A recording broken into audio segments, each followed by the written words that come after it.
Qué bueno es poder escucharnos. Bienvenidos al tercer capítulo de Filonews. Ya llevamos un mes, ya parece mentira, ¿no? Pero llevamos todo el mes de marzo activos en Filonews. Y en estas últimas 2 semanas han pasado como muchas cosas, ¿no? ¿No os das esa sensación de llevar como 2 semanas a tope de noticias? Porque desde la elección de Feijóo como nuevo presidente del Partido Popular, la huelga de transportistas, el bofetón de Will Smith, la subida de la inflación hasta el 9,8%. Y bueno, tal vez ya que hemos tenido estas semanas muy movidas, pues he pensado, pues vamos a adaptarnos, ¿no? Vamos a hacer que este podcast pues también se vuelva un poco más dinámico. Entonces, en vez de fijarnos en una sola noticia y ver cuáles son las preguntas filosóficas que hay detrás, podemos intentar fijarnos en varias de las principales noticias que acabo de mencionar. Aún así, sigue habiendo una noticia entre todas estas que para mí y para lo que es Filonews tiene absoluta prioridad sobre las otras. Y es que hace tan solo unas semanas se aprobó el nuevo plan de la educación obligatoria, en la que desaparecía por completo la filosofía. ¿Cómo no nos va a generar inquietudes esta noticia?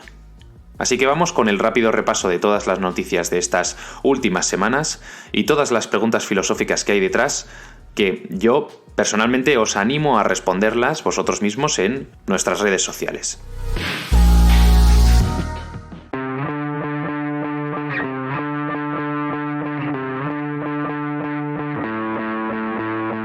Después del escándalo del espionaje a la presidenta de la Comunidad de Madrid, Isabel Díaz Ayuso, Pablo Casado pierde la confianza de la mayoría de varones del Partido Popular.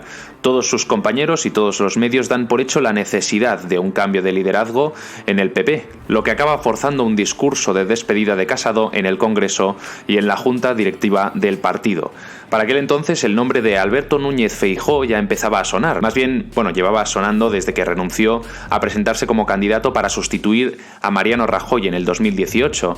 Todo parece casual, parece que son los propios varones los que piden expresamente en medios que Feijóo dé un paso al frente. Y el que había sido presidente de la Xunta de Galicia desde 2009 acaba recogiendo el apoyo de todos los varones y unificando tras de su figura una narrativa de partido compacta. Así, el 2 de abril, el único candidato a la presidencia del Partido Popular, Núñez Feijóo, consigue el 98,35% de los votos.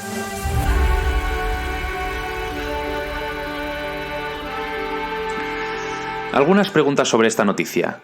¿Cómo de inestable es el liderazgo de un partido si de un día para otro se puede perder la confianza de quienes lo conforman? Entiendo que esta estabilidad depende de quién conforma el partido, ¿no? De las personas que forman el equipo. ¿Es realmente factible una política sin partidos? Y si es factible, ¿es deseable? Para los que queráis respuestas, o por lo menos un entorno que fomente la reflexión sobre estas preguntas, podéis echarle un vistazo al libro Sobre la supresión general de los partidos políticos de Simone Weil.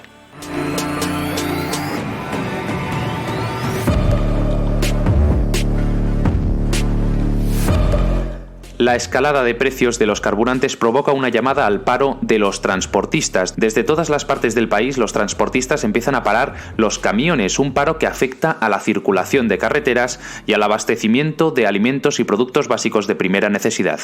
Las granjas rozan el mínimo de pienso animal y los productos ya empiezan a faltar en los supermercados, como la leche o otros productos frescos. Ante la presión de los transportistas, el gobierno empieza a difundir rumores de grupos minoritarios de transportistas con conexiones políticas con Vox o el sindicato Solidaridad.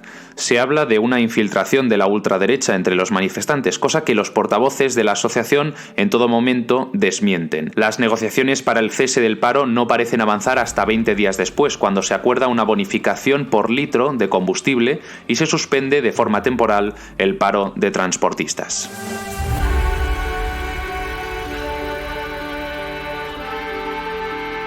Esta situación os puede parecer muy cotidiana, pero justamente es una noticia que genera muchas preguntas. Por ejemplo, con el hecho de que el gobierno intentase desacreditar a los transportistas.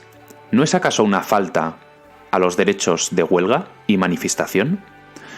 ¿Cuál es la intención de la huelga y de las manifestaciones? ¿Mostrar la fuerza de unos trabajadores, el poder de pararlo todo al dejar de ofrecer un trabajo esencial?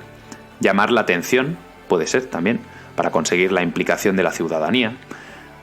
¿Tienen los medios de comunicación una obligación moral de hacer eco de cualquier manifestación legalmente aprobada? Esto es una pregunta interesante porque sin eco mediático no sirve de nada manifestarse. Es como esa pregunta, ese enigma tan clásico de la filosofía que planteó el empirista George Berkeley con el Tratado sobre los Principios del Conocimiento Humano. ¿Hace ruido un árbol al caer si nadie está ahí para escucharlo?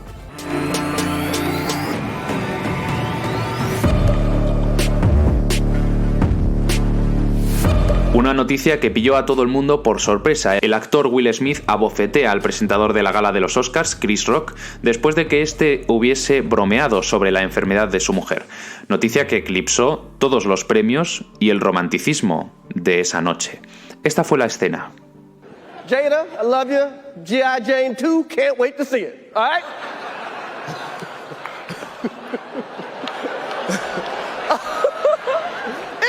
That was a nice one. Okay. I'm out here. Richard. Oh, wow.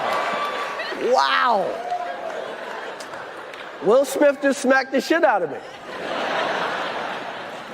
Keep my wife's name out your fucking mouth. Wow, dude. Yes. It was a G.I. Jane jump. Keep my wife's name out your fucking mouth. I'm going to, okay?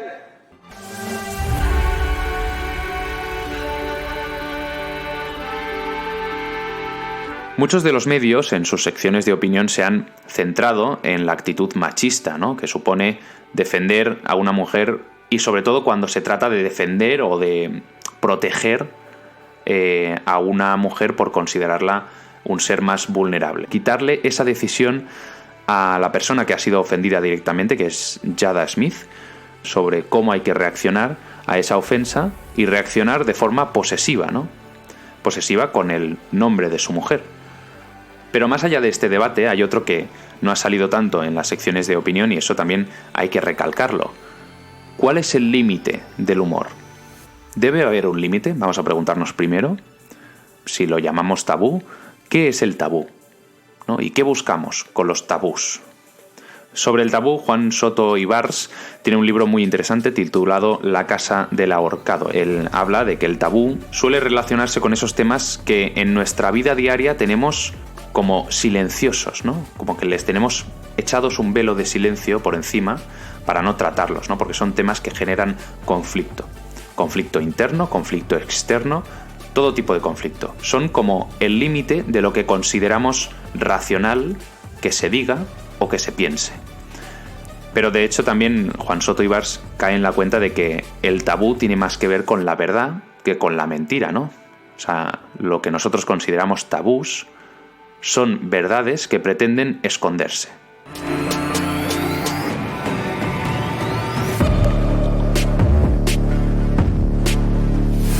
La inflación se encuentra ahora mismo en el 9,8%, en niveles del año 1985. No ha dejado de subir desde marzo de 2021. La subida de los precios de la luz, del gas, los carburantes, cualquier energía, y además también la subida de los precios del sector de la alimentación, han provocado estos números generalizados en toda Europa y en todo el mundo. Incluso en comparación a febrero de 2022, la inflación ha crecido en 2,2 puntos, algo que no sucedía desde abril de 1977. La explicación que se ha dado de la subida descontrolada de la inflación es la inestabilidad que genera la invasión de Ucrania en los precios de la energía y la alimentación. Pero lo que más interesa es el plan de choque que se plantea desde el gobierno para amortiguar los efectos de la guerra en la economía. Ayudas directas y rebajas de impuestos, la bonificación de 20 céntimos por litro de carburante que hemos comentado antes, la prohibición de despidos por causas vinculadas a la guerra, la subida del ingreso mínimo vital y la limitación de los precios de alquileres. Y se fijará también un precio de referencia del gas para la península ibérica.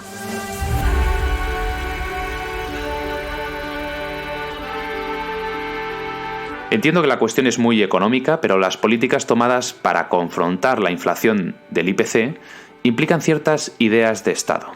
Implica que, en un primer momento, la economía y el Estado se encuentran completamente separados, ¿no? hasta que llega un punto en el que el Estado decide que lo mejor para la economía o lo mejor para la relación entre mercado y Estado es que se gestione el mercado desde lo público. Desde el punto de vista particular, entiendo que a corto plazo una bonificación es algo bueno, una subida salarial es algo bueno, una bajada de los precios es algo bueno, pero limitar el comercio es algo bueno para el particular. ¿Hasta dónde se puede limitar? ¿Qué forma de Estado estamos aplicando en España? Aunque también podríamos ir por otro lado en las preguntas, ¿no? ¿Nuestro momento histórico prueba que el capitalismo es insostenible por sí mismo? ¿Se necesita una fuerza externa que regule las normas del juego? ¿El libre mercado está arruinándose?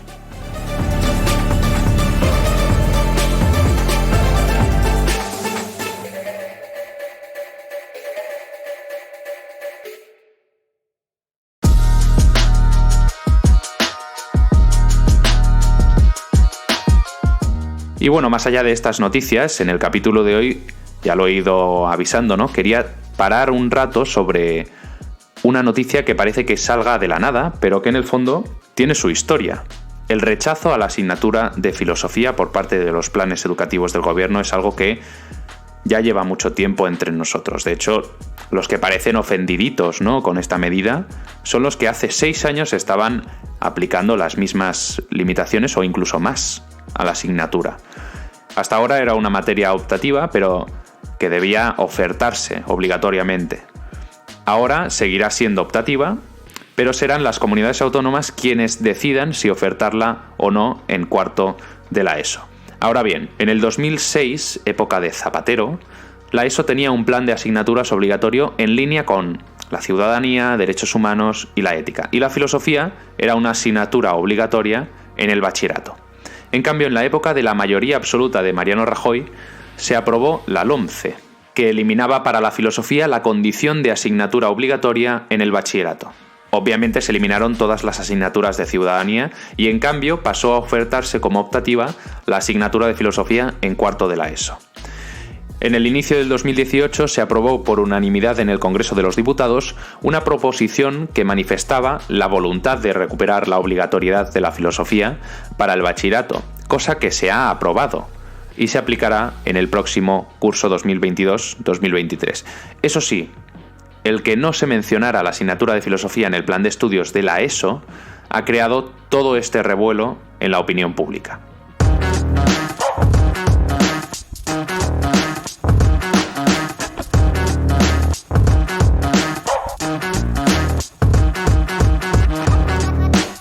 ¿Para qué hacer filosofía?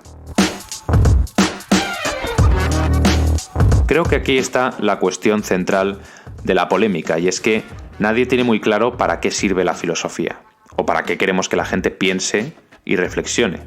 De hecho, muchas personas se quedan en la idea de que la filosofía es un saber inútil, ¿no? Una idea que es muy defendida por los clásicos.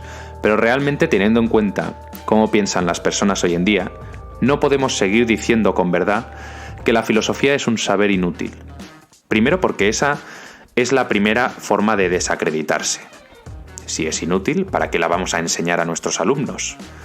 Y segundo, porque es una absoluta mentira. La filosofía es un saber teórico que tiene unas grandes consecuencias a nivel práctico. Nos sirve justamente para encontrar el sentido último de las cosas que nos rodean, de lo que nos pasa en el día a día, de lo que nos inquieta. Esa es su principal función. Plantea preguntas porque descubre que hay algo a lo que estamos acostumbrados que no acaba de encajar. Y luego, después de plantear esas preguntas, intenta dar respuestas que satisfagan esa inquietud. ¿Qué es la filosofía? La filosofía es como un arma.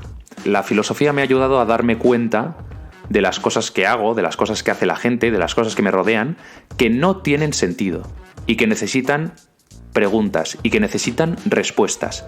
El problema aquí es que si tú no tienes la filosofía como arma, no acabas nunca preguntándote por esas cosas que no tienen sentido y aún así esas cosas siguen sin tener sentido. Cuestionarse es una virtud, es una forma de protegerse de la indiferencia de estas personas que no tienen la filosofía y no se preguntan. Pues este tipo de personas viven su día a día sin tener ningún tipo de control sobre lo que ocurre a su alrededor. Porque realmente les da absolutamente igual que las cosas tengan sentido o no tengan sentido. En cambio, el que es capaz de pararse y preguntarse, es capaz de darse cuenta de las cosas que hace falta revisar. ¿Por qué es importante que los estudiantes aprendan filosofía? Es importante aprender cuanto antes a filosofar, porque en la juventud es donde se instalan nuestras mayores costumbres. Es justamente en la edad de la adolescencia donde empezamos a romper con las costumbres que en una primera etapa de nuestra vida se nos han ido instalando y se instalan otras como verdades incuestionables. Es un momento de cambio, entonces es un perfecto momento para instalar la filosofía allí y que empiecen a cuestionarse y que entonces la revisión que hagan de todas esas costumbres esté justificada y fundamentada en la filosofía. Al final, la cuestión que está de fondo es que quien quiere poner trabas al estudio de la filosofía es justamente quien quiere poner trabas a que los más vulnerables se vuelvan fuertes y construyan todo un sistema coherente de creencias, todo un sistema de pensamientos, de actitudes, de virtudes éticas que esté justificado en la filosofía. Pero aún así hay que tener en cuenta que la filosofía nunca ha sido respetada en la educación. Y esto lo hemos visto en el repaso histórico que hemos hecho, ¿no? Y tampoco podemos esperar a que se respete. La filosofía no va a llegar a través del sistema educativo. Pues si no llega a través de la educación, porque se le ponen trabas, que llegue por otros medios. Pero lo que no puede ocurrir es que no llegue de ninguna forma.